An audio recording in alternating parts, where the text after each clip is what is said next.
Now, the Swedish Coast Guard has found a fourth leak in the Nord Stream gas pipelines that ruptured after undersea explosions were detected. Scientists say the Baltic Sea lines could be pumping out the biggest methane release on record.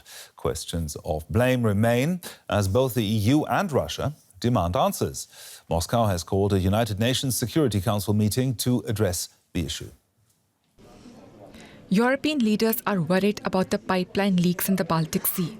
The EU says the damage was likely caused by a deliberate act, raising security concerns.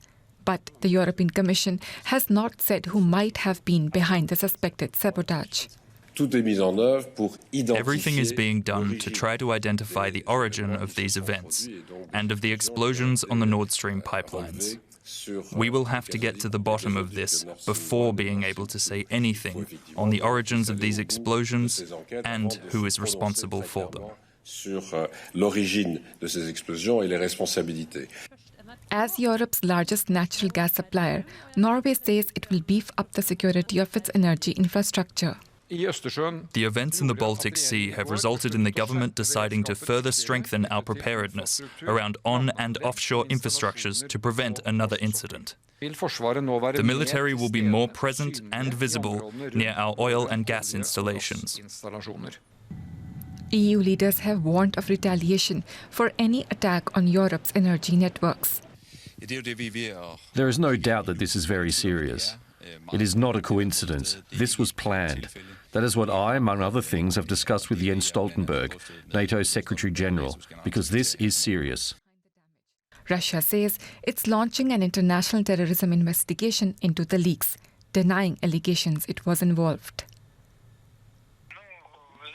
Well, you know, it's quite predictable, and also predictably stupid to make such claims.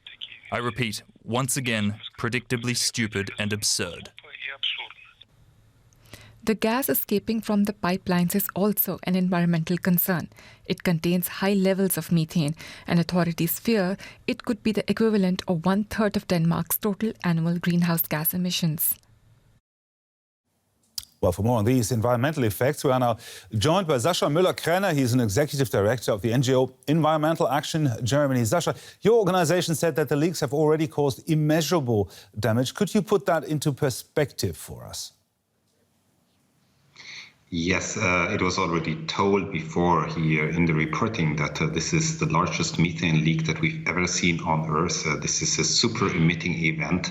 We have 3 or 4 pipelines that are now basically losing all their methane through the water in the atmosphere. And when you compare the overall amount that will be lost if we don't act now and start removing gas from the pipeline, this will be far beyond the largest lignite power plant in Germany. And as was said, it would be 1/3 of Denmark's annual emissions. So a lot of climate policy measures that we've taken in the past would be null and void because of this single event.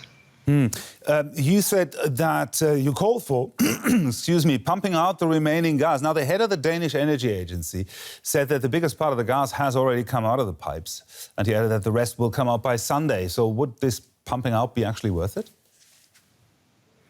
Well, every day we lose is a lost day for the climate. So we should open the gas pipeline on the German side, and by the pressure that is in the pipeline, a lot of the gas would move from the pipeline to gas storage facilities or to the on-land pipeline system. This is gas that could then be used in the energy crisis. The same if the Russian gas company Gazprom acts responsibly could be done on the Russian side.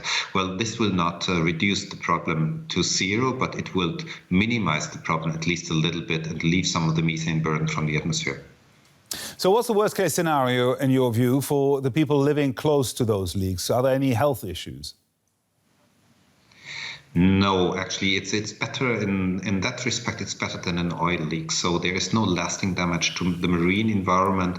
There obviously has been the explosion. There has been suffocation locally, but temporarily. But the gas will leave the water. So this is not the problem. What we will have in the future, though, is two damaged pipelines on the ground of the sea, and we should remove them. We should not have those pipelines anymore, and we should fully rely on the future of renewables and not on those fossil fuel infrastructures. Sascha Müller-Krenner, Executive Director of the NGO Environmental Action Germany. Thank you very much for your time. Thank you.